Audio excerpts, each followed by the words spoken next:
Welcome to another episode of Leadership Lessons. My guest today is Dr. Jason Lowe, and we're going to talk about how to start well in ministry. Jason, thank you for joining Leadership Lessons. My pleasure, Dr. Greg. Good to be with you. Let me introduce Jason to you. Jason Lowe is the East Regional Consultant with the Kentucky Baptist Convention. He previously served as Associational Mission Strategist in Pike Association and in various Kentucky churches. Jason is a graduate of Eastern Kentucky University and an MDiv from the Southern Baptist Theological Seminary in Louisville and a Doctor of Ministry and Church Revitalization from Liberty University. Jason is the author of The Church During the Search. He is married to Brandy, and they have two sons, Isaiah and Noah. Jason, let's jump right into talking about how to help pastors start well in ministry. First, tell us a little bit about yourself and just describe your ministry context. What do you do and where do you do it? And then maybe briefly about a couple of other things you've done before what you're doing now. Sure, yeah. So as you mentioned, Dr. Gray, I serve as one of 6 regional consultants for the KBC, and we all kind of do the same thing, but I serve in the eastern part of the state, minister to about 250 churches, crossing about 29 counties.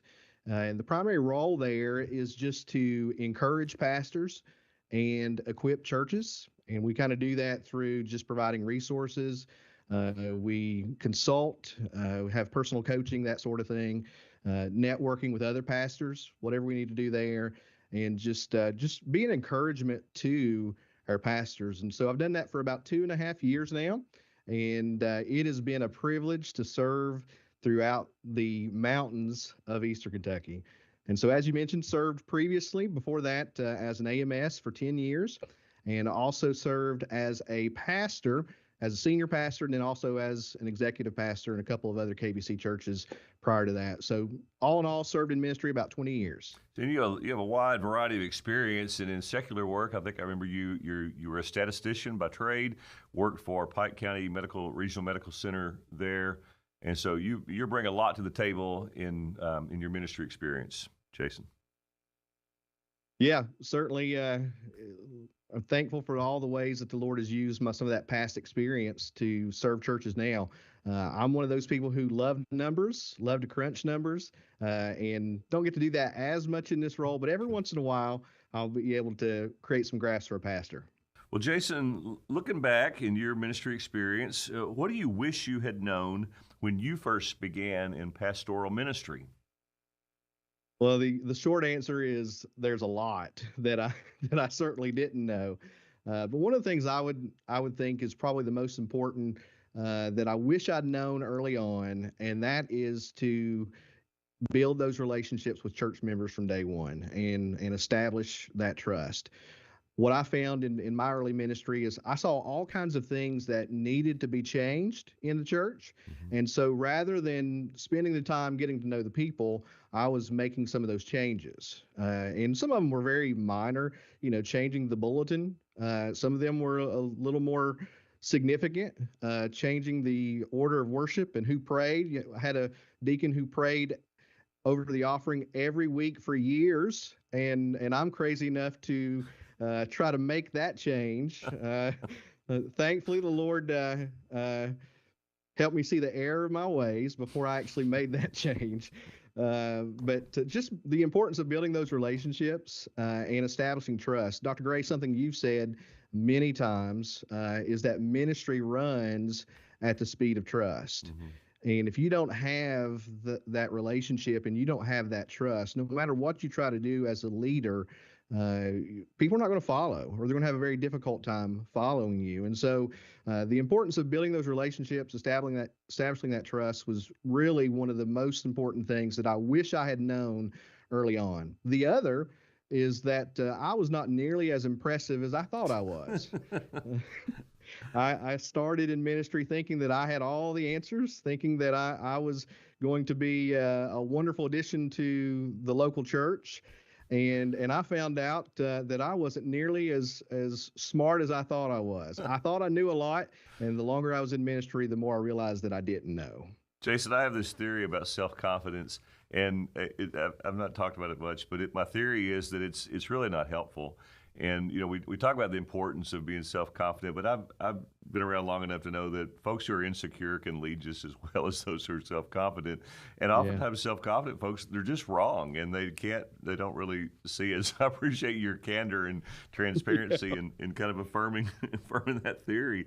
Well, so you're modeling an important role, important aspect of ministry leadership, and it is self-awareness, self-knowledge. Know yourself to lead yourself, and you can't lead others until you're leading yourself. And that comes with maturity and sometimes feedback, and sometimes it's not the most encouraging feedback.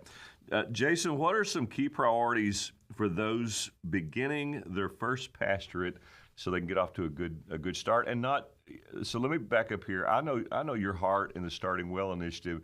You're trying to protect pastors from, for lack of a better term, flaming out in that first 6 months or first year in a church, because oftentimes if they do, they may not ever go back for another try, or they'll be so handicapped and so wounded that it'll take years for them to get over that. So what are some of those key priorities to help a pastor start well?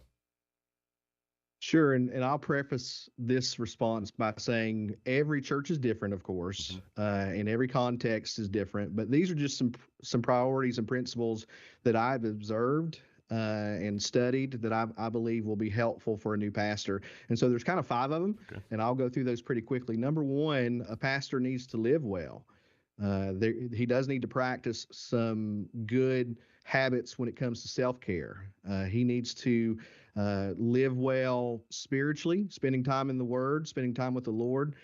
Physically, of course, he needs to be in shape and be healthy.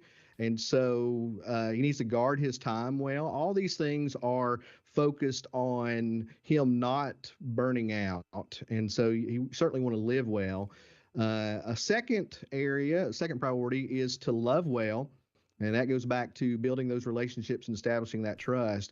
You've truly got to spend time getting to know the flock before they'll really follow you anywhere for an extended period of time. And so you really need to focus on, before you make 1,000 changes, you want to spend time just building those relationships. And there's a lot of ways, of course, that you could do that. You also want to learn well. As a new pastor, as you begin, you don't know a whole lot about that church. And so you need to learn about the church's history. You want to learn its culture. You want to learn its community. You even want to learn the governing documents and the Constitution and bylaws. How does it say that you need to lead in certain areas? If you're going to make a purchase, a significant purchase, what is the policy for that? These are all things, again, that you don't know early on. And so you need to learn well about the church, but you also need to, a fourth priority is to listen well. And with listening well, the difference there is that you're not necessarily learning about the church, but you're listening, number 1, to the Lord as he gives you a vision for the church. You're listening to other leaders to see how they're responding early on to your leadership and your approach to ministry. You're listening to other pastors, either inside the church or a lot of times probably outside the church as a mentor who have a little bit more experience than you. You're listening to your family. If you are spending too much time on church issues, you certainly want to be listening to your family, and they'll give you some warning signs that, hey, you need to back off a little bit. So you certainly want to listen well. And then as you do all of those things, the 5th priority is, as you've lived well, loved well, learned well, listened well, that will give you the opportunity to lead well. And so we'll talk, I'm sure, more about that, how to do so. But leading well is kind of a culmination of all those other priorities. Jason, those are excellent, and they seem like a holistic approach to helping a pastor get off to a good start. I know my biggest mistake early on in my first pastorate was a failure to love well. I assumed relationships, and the people I was leading did not assume those relationships. They really expected me to get in and build a relationship with them, and I thought we were all just ready to go, and move forward in the ministry. So you develop lots of tools and resources, and you and the other consultants together. You have a podcast that deals. I've listened to many of your episodes. They're very, very good. Is there a diagnostic tool or resource where a pastor can kind of do self-evaluation, or even have a couple of other trusted people evaluate him on these 5 areas? Yeah, it's not something that we have in place at the moment. I Yeah. know Dr. Harold Best is working on some pastoral wellness pieces, Yeah. and he has a very small document, but that's something that we're working on. Yeah, I mean, you can see it'd be a great tool for self awareness, and then have a couple of like your spouse, let her speak into how we're doing. So, Yeah. Jason, I know burnout is a big deal for lots of leaders, and you mentioned that in your initial comments. And how can new pastors avoid burning out early on? And have you experienced that in your own ministry calling? Yeah, that's a great question, and it's a question that every pastor has to wrestle with. And I believe that you begin by building healthy rhythms early on. Again, back to some of those things that we mentioned, those spiritual rhythms, that you're not just reading the word to prepare for a sermon, you're reading the word to nourish your own soul. Mm-hmm. You're having time where you're exercising regularly, and you've got that time kind of set into your schedule early on. But then you also need to build the rhythm of rest. We work hard, we serve hard, but we also have to rest. Mm-hmm. We're not meant to go 24/7. God modeled for us the value of rest, and so we certainly need to do that. So I would just say you need to build some healthy rhythms and habits early on that you can then help you sustain in ministry. I would also say that you want to recognize your limits as a pastor. None of us are called to do everything. You're called to be the spiritual shepherd of that flock, but you're called to equip the saints for the work of ministry and not do it all yourself. So you certainly want to recognize your limits.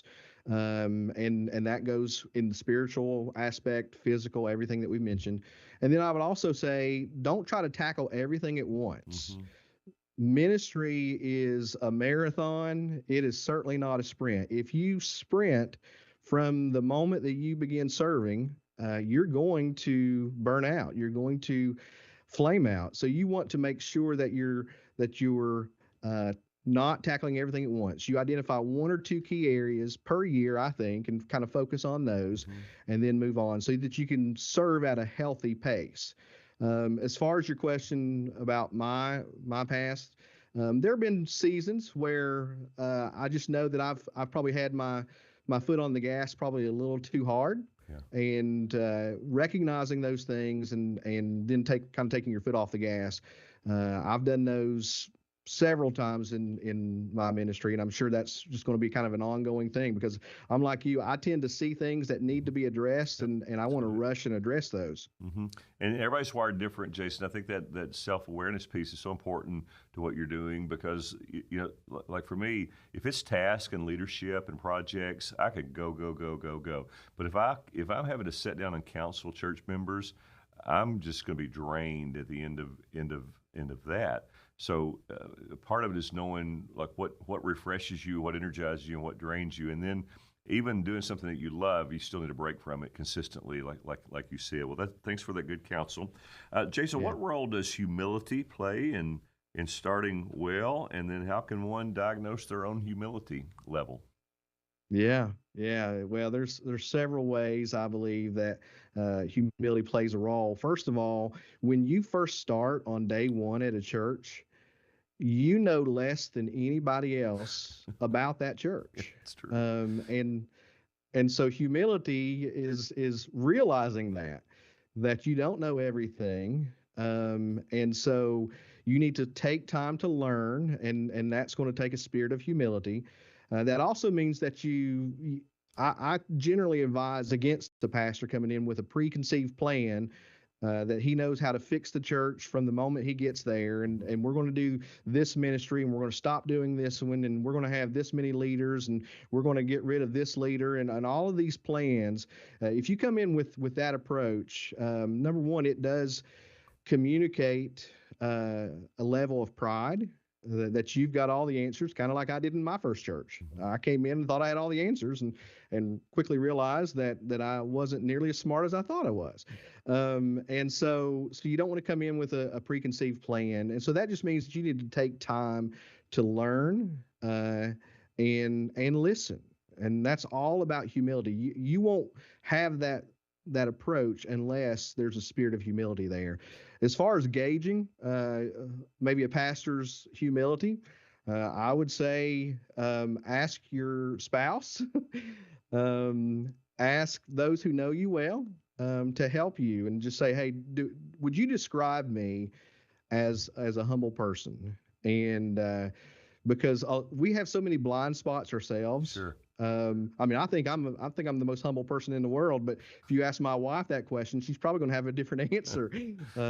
Or even church members, they probably are going to have a different answer. So I think just having others speak into your life will help you gauge kind of where you are in as far as pride versus humility. Jason, one of my favorite things I've heard you say on a podcast about the being first year in a new church or your first pastorate is when it comes to changing things. You see a number of things as an outsider that need to be changed and that need to change and need attention. But you made the statement that for the first year, you are the change that they're experiencing. The church is you the first time you do the Lord's Supper, the first time you lead through Christmas, the first time you lead Easter, the first time you're part of Vacation Bible School, and you are the change to the church in that first year. And I thought that's really a wise statement for a pastor who doesn't feel like he's doing enough the first year. That is a reality. There's a lot of change going on, and you're it. So you just provide a lot of good, helpful counsel. Jason, how should young pastors navigate expectations, both their own and those of others? Because folks have them of their pastor. They have expectations, often unspoken, and in many cases unknown by the pastor. How can you navigate and handle that? Yeah, and that's a great question, and one again that every new pastor is going to face from day one, even before you start. There's those expectations, and so whenever I talk about this topic, I usually go to a passage of scripture in Matthew chapter 11 at the beginning of that chapter, and there you'll find Jesus has been ministering. And he's sending out his disciples, and then John the Baptist sends his disciples to Jesus, and he asks them, are you the one who is to come, or should we look for another? And that question always just fascinates me because the person who's asking this question is John the Baptist, the forerunner of Christ, the one who has proclaimed that he's not unworthy to untie the sandals of Jesus. And yet now he's asking this question. Are you the one who is to come, or should we look for another? And there's one little detail that Matthew includes that I think is helpful in us figuring out why he asked that question. He says John asks this question while he's still in prison. And so Jesus is out doing all this ministry, and I think in a lot of ways, even though John knew he wasn't going to be the Messiah, he wasn't going to be doing these things. Unfortunately, I think he probably at least hoped to have a view of it and to see what was taking place. And yet he's in prison asking this question. And so the point there is for us, as far as this conversation goes, is that even Jesus didn't meet the expectations of somebody like John the Baptist. Right. And if that's the case, then there's really no hope for us as pastors to be able to meet every expectation of every one of our church members. And so just understanding that you're not going to be able to meet all the expectations of your flock is kind of the first step in managing this, is being okay with that. I tend to be a perfectionist. I tend to want to please everybody. And that was hard for me early on in ministry, is recognizing that it's going to be impossible to please everyone. But at the same time, you certainly want to communicate openly the expectations that you have for your flock, and you need to ask them, what are the expectations that you have for me? And just kind of have that open line of communication. So a good example of that is if you want to rest, and we all need that, we've already talked about that, then that's going to be something that you'd want to communicate to your flock and say, listen, one day a week, I need to just be with my family. I need to not be in the church office. I don't need to be having meetings. And I just want to be all the other things that God's called me to be: a husband, a father, and just a follower of Jesus myself. And so communicating those things, I think, will go a long way in helping to navigate those expectations. But still, you realize, even with that communication, there's going to be unrealistic expectations, and you just have to be okay with that. And Jason, even during the interview process, there's so many opportunities. I think that I know I've missed those, and I think others probably do as well. To talk about expectations, you can ask the search team, "Tell me what are your expectations of a pastor," and you could even go one by one during a lengthy interview process, and tell me personally, Bill or Jenny, what are your expectations of a pastor? And then you can bring that to the congregation before you're ever voted on in a town hall type setting and say, "I heard the search team say that these are your expectations of a pastor. Do you all agree with that? Or do you have other expectations that I should know about?" And then in your podcast with Andy McDonald, he talked about asking that question directly to individuals when you're getting to know people. Yeah. Tell me, what are your expectations of a pastor? What are you hoping I will do and not do as your pastor? And I think the benefit of that is you're hearing it, and some are not going to be realistic, but you're also, the people who are answering are kind of going on record, and they're saying, "Yeah, this is what we said. These are our expectations." I think that's great wisdom, and I appreciate you helping pastors that way.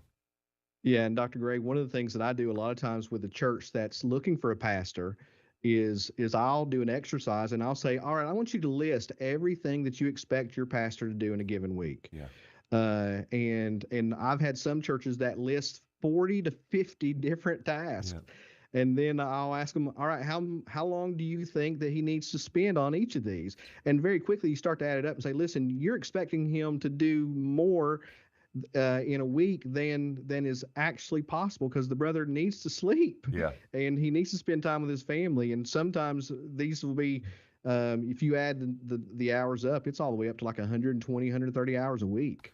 All right, Jason, your best advice for someone just finishing seminary and going into their first ministry calling, and then also your best 2 or 3 resources for that same person. What would you say, and what would you recommend?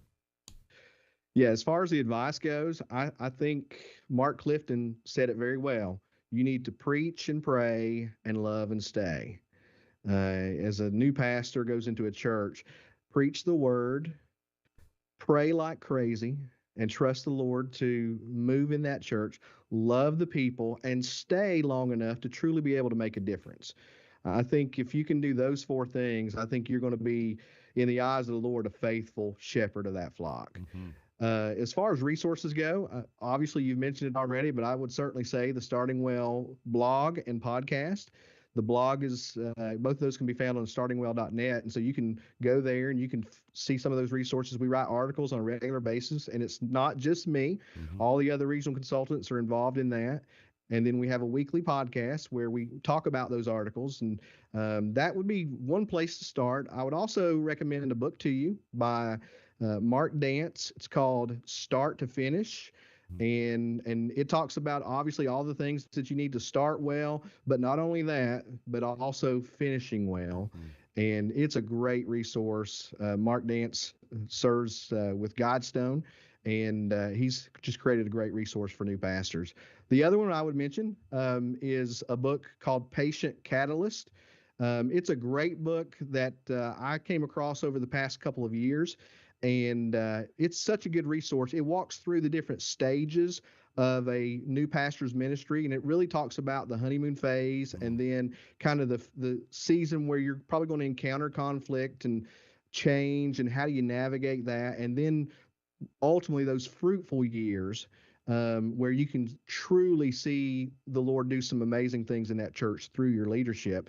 And so I love that title. You got to be patient in order to see those things happen, but ultimately you are going to kind of catalyze the changes that need to take place in that church and that ministry. Oh, outstanding. Great resources. Jason, how important is it to have a mentor in those early years of ministry? Some guys have one, some just do not. I mean, I know in my case, I wanted a mentor, but really didn't know how to find one. And the guys that I asked, I think they didn't really know how to do what I was hoping someone would do. Talk about that just a little bit, the importance of it, and then maybe even how to build a mentor relationship. Yeah, and that's incredibly important.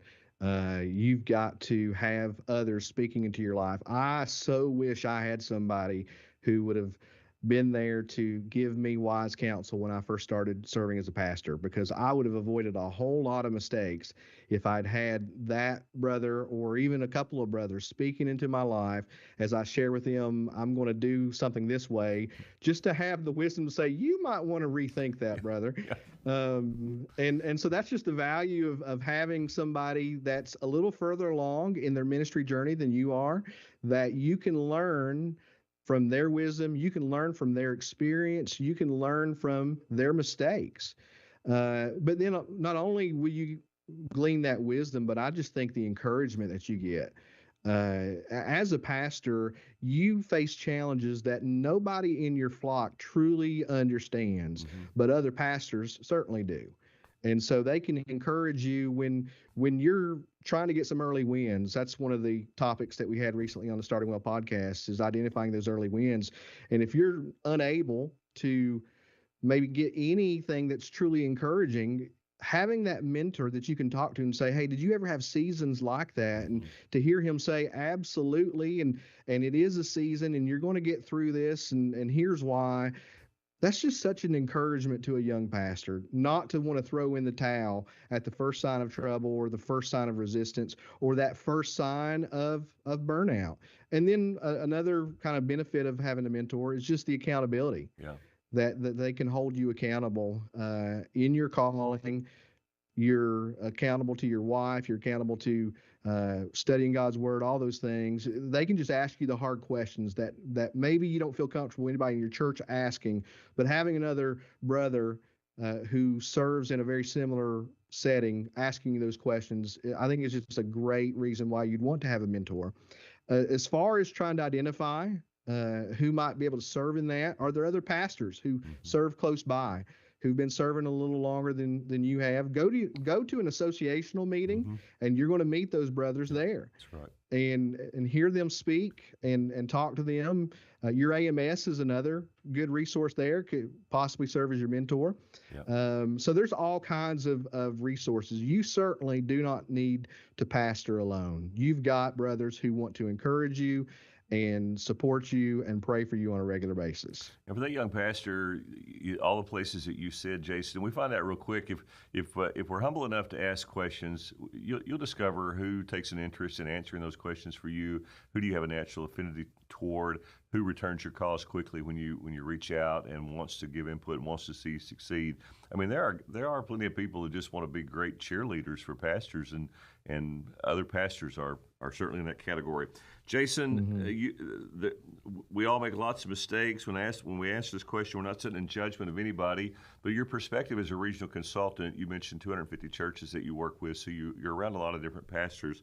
What are some first-year mistakes, maybe two or three of them, that you see new pastors make, including our own? What are the top two or three you'd list? Yeah, I think going back to the changes, I think the first one, probably the most common one, is just making too many changes too fast.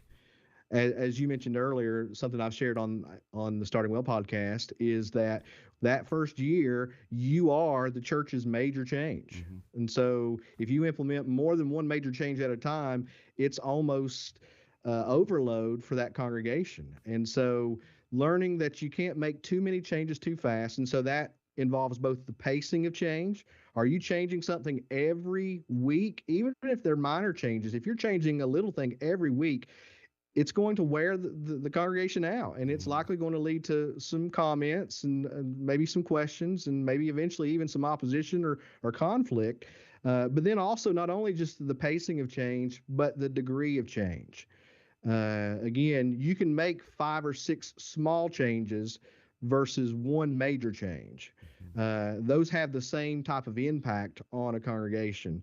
And so you just need to understand, when I'm making this change, is this a major? Is it a kind of a middle, or is it a minor, or is this something that nobody else will ever notice besides me?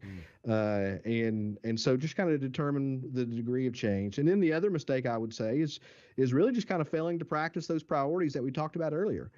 Not living well, not loving well, or learning well, or listening well, or ultimately leading well.